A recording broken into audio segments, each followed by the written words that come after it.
Rome Odunze, his rookie report card. Steve and I gave him a C-. Year 2 for Rome Odunze. How different is it? Let's take a look. Steve, he is having a very strong season so far. He's getting utilized, and we'll go back, because I watched it, to our rookie report card. There's a couple of things you wanted to see, and I feel like we're seeing them, honestly, in how he's being used. The biggest thing has to do with the coordinator, right? The offensive minded head coach, Ben Johnson, what he's been able to do when he was in Detroit, but what he's been able to cultivate with the Bears. You know, they got DJ Moore, who's financially the number one wide receiver. However, the guy who is starting to really show you that he's the number one wide receiver is Rome Odunze. And I had stated last year that I think he should be playing more in the slot.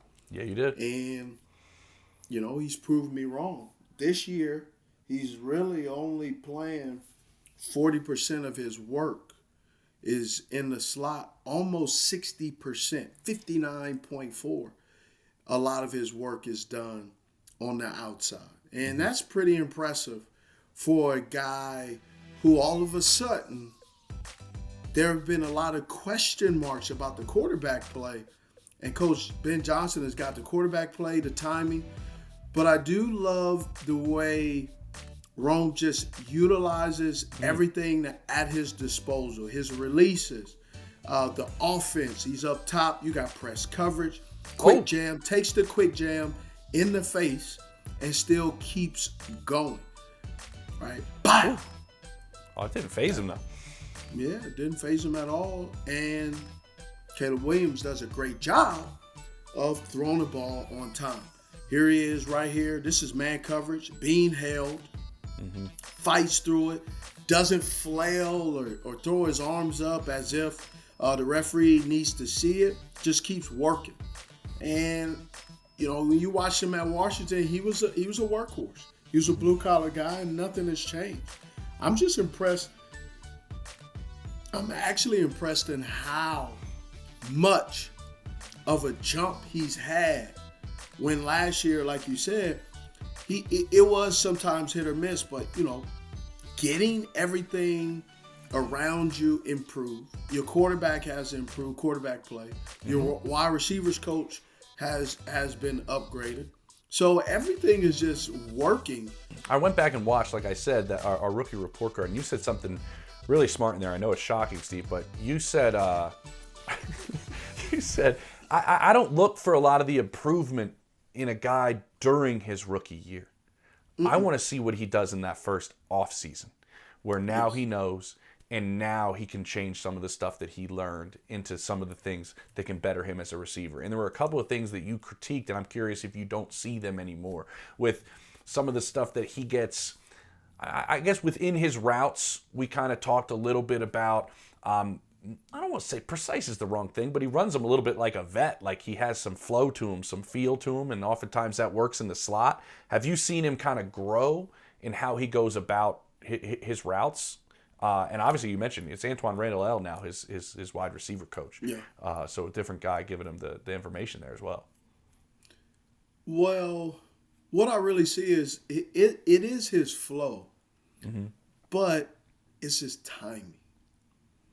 He has the ability now, he seems to change up his tempo. He seems to know how and when to turn on the gas, when to throttle it down, when to body a guy, when to not push off, but give a little chicken wing when you're going inside, to give a hesitation, a wiggle. So understanding when and where.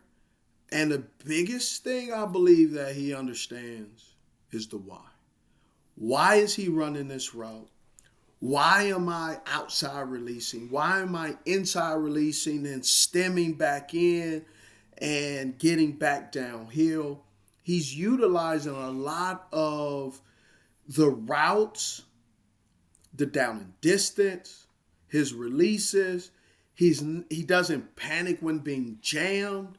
Stays calm and collective. It's almost like he's getting back to college. And why I say college, comfortable.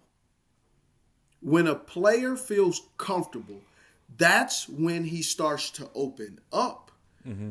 And really you start to see what type of player he can be. And I think a lot of people don't realize it's so much instant grits right now, right? Hot water. They're a dog. They're in the league. They're this. They're that. Just because you're drafted doesn't mean that you're going to be a Hall of Famer. Yeah. Just because you got drafted doesn't mean you're going to make the squad. I actually had the opportunity to talk to Denzel Boston today. Oh, really? He's on our big board.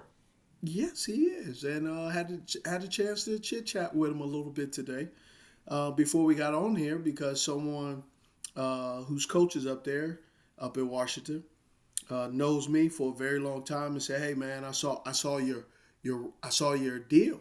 You and James did on my guy." I said, "Man, I really like him." He said, "Man, give him some words of encouragement." I just said, "Hey, don't get to the league and think you've arrived. The journey now begins." Mm-hmm. Yeah. So he was like, "Oh, absolutely." And then he said, I was like, "Man, I really love your game." He says, "I know. Because if you didn't, you wouldn't." He said, "You would tell me." Hey, listen, he's already figuring it out now. He's already starting to figure it out about what it's going to be. I know what Steve's going to say, and I know what he's going to say if he'll do this or if I don't do that. And listen, I think we are seeing that in Rome. We're kind of seeing that out of these. Washington's putting out some receivers, man. Like they are. They really are. But that's my comp. That's why I brought it up. Is I said he looks like Rome Odunze at Washington. Well, Michael Penix was there, meaning Mr. Reliable. When they need a big play, when they need something, they go to him. And that's what's happening in Chicago. When they need a big play, when Caleb Williams starts to rotate and run and do all that stuff, he generally, you know who he ends up finding? Rome Odunze. That's what he's looking at. It is. And I'm curious, that aspect of the game, he carries, if you ask people in Chicago, he kind of carries himself a little bit older, a little bit more mature, kind of just the way Rome is as a person. Yeah. It seems like making this adjustment in year 2 with a new staff and a new offense, it seemed like it wasn't jarring to him. It was almost like, all right, let's go. Like, all right, I got Antoine Randall as my coach. Okay, sweet. I got Ben Johnson. I'm going to embrace this. Yeah, here's I hate to say it this way, but I kind of think I travel a lot. I'm always on the road, whether I'm scouting. I was just in Berlin. But here's the thing about why I feel so comfortable when I'm away from my home. Simply Safe. It's just not some gadget or a camera. Simply Safe actually can help prevent a crime happening. It's not all this fancy headquarters. They just take care of you. They have live agents actually confronting potential criminals while they are still outside of your home. Man, that's crazy. Before they break in or commit a crime. So for me, Simply Safe has come at the right time. Because right now in the middle of the season, I'm everywhere. But one place that I know is safe is where Simply Safe is. There's no safe like Simply Safe. 89 listeners get an exclusive early access to Simply Safe Black Friday sale where you can save up to 60% on any new system. There will never be a better time to get real security for your home. To make sure to get your 60% off, simplysafe.com/89show. That's right, simplysafe.com/89show. Yeah, here's I hate to say it this way, but I kind of think he's being coached. He's being coached. It's not inappropriate to say. He's being coached by people who actually understand the why and are most likely, from what I've been told, man, Coach Johnson, like, he spells it out for you. Mm-hmm. You're not running around and you kind of go, oh, okay, because I'm just running it because Coach told me. Hey, this is why we're running it. This is what I expect. And then he has Randall Ellis, his wide receivers coach, who's a quarterback at Indiana, who's Super Bowl champ. But Randall L. I have a ton of respect for him. Man, the way he coaches, everywhere he's been, he has improved and enhanced the wide receivers room everywhere he's been. And it's just cool to see. It's really cool to see because the thing that stands out to me when they had that bye earlier in the year, Steve, it was like Ben Johnson approaches the offense going like, we need to run the ball better. We need to be a running offense. We need to find ways to make our run game more successful. Who does that fall on? What do I do? He preached it over and over and over again. And what ended up happening? They became a better run offense. When you're a player and you see a coach really emphasize something and then there's results, you sit there and go, okay, what else do you want us to do? Like, what? Like, you know what I mean? Because you buy in. You buy in because the coach is not just telling you something and then not applying it in the game. And that's one of the things that sometimes how a coach can lose a locker room is by overcoaching, being critical, and then getting in a game, and you over here, your fixture gets tight, and you don't want to call any plays. And then now everybody's like, man, you know, he's just selling wolf tickets. He's just telling us what he wants us to hear, but he's not going to follow through in it. So why should I? Yeah, and I think you had that good relationship when I do know that people there have said, hey, he's had some concentration drops, be it however the play fell. He feels like he's had some concentration drops, but to have that dialogue with your position coach to go, okay, what am I doing wrong? And Randall L. sitting there going, hey, man, we catch with our eyes. We don't catch with our hands. We do this. All these different things that to me, compared to last year, and I don't want to throw anybody under the bus, but to this year, it's, okay, you need this from me. I did something wrong. How do we fix it? How do we correct it? How do we get better? Seems to be part of it. There was a thing I wanted to mention here. The Bears put out, because you remember, he didn't really get, what do you have, a couple of catches, maybe not a catch against Cincinnati when they put up over 500 yards. But, man, the Bears put out on social media 2 minutes of Rome just blocking his ass off. I mean, in the run game.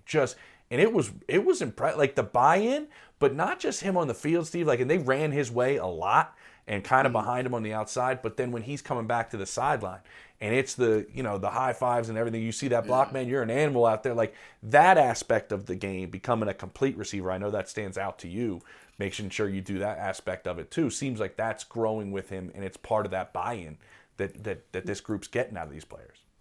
What is, I believe, even bigger, the fact that they're highlighting and showing that he is part of, like, basically what they're saying is you didn't catch a pass, but you were still very important in the winning aspect, and we want to make sure that you don't go unseen. Your effort does not go unnoticed. And that part of intentionality from an organization, and that's how you keep players. That's how players take hometown discounts, because they would rather be somewhere where they know they're going to be coached versus going somewhere else hoping that they can find a better situation. Yeah, that's a great point. That's a really good point. I had to bring this up. His dad loves social media and loves popping off about listen, I bet you as dads, we probably all do it. Like, come on, man, I want my boy to get some targets. Like, and then you see Marvin Harrison Sr. go out. I don't know, he made some comments about the offense. I'm just curious what your take is, because look, Rome kind of joked because he had a lot of questions he had to answer about what his dad said. He handled it great. He just said, like, man, like, I guess we listened to my dad, because like this next game he had a ton of targets. And he was like, I appreciate it, Pops. Look, it's this business is crazy. The media, the social media really has a huge impact on everything, and you can utilize it to your advantage, right? Or sometimes it could be your worst nightmare. Yeah. In the championship series of the playoffs, I was watching that game when Rome was back at Washington, and one of the things I was very impressed with is they were discussing and talking about his work ethic, how he was raised on a farm in Utah, and how his grandfather used to is still alive but can't see and just hears. And man, just seeing that really spoke to what kind of young man that the Chicago Bears are getting. And in this process of draft, those small finite details are the difference of a dude going to Chicago or New York, right? Somebody may say, hey, you know, we want a dog, right? We want a guy like Neighbors, or hey man, we want a guy like Rome, or we want a guy like Worthy. So everything about those individuals, and that was one thing I told Denzel, is you got to understand you're being watched now, because he's a redshirt junior, I believe. These guys are being watched. And let me tell you who they're being watched by. They're being watched by important people, scouts, unimportant people, non-scouts, analysts, general managers, head coaches. Everything they're doing is being watched, monitored, and recorded. What do you? I like that you brought up though that like it's not really a slow burn, but it's a development. I'm curious what he's going to be like in year 2 of this offense. Like he's now in 2 years, 2 different offenses. So like, what does year 2 mean in the offseason? What does year 3 like? Well, every year he's going to work on something different, right? Every year he's going to have. There's going to be an evaluation process to say, hey man, I really need to improve on my comebacks, or I need to really improve on my dagger routes, or you know, when I go in motion, or it may be a situation where he needs to play more on the left side because some of his best plays are on the right side, and he wants to be able to have so teams can't pinpoint when he's getting the ball. So there's a lot of little small detailed things that you have to allow enough data accumulate to be able to say, hey, this is what I need to improve and work on. And then, you know, body-wise, what injuries is he fighting through? What ailments? Hamstring? You know, you always have something going in off season that you're unaware of until you kind of slow down, have a seat, and then all of a sudden now you get to kind of figure out what your body's doing, how's it feel, and I just, if he continues to play the way he's playing, man, I'm just interested to see how that room will be shaping in the next 2 years.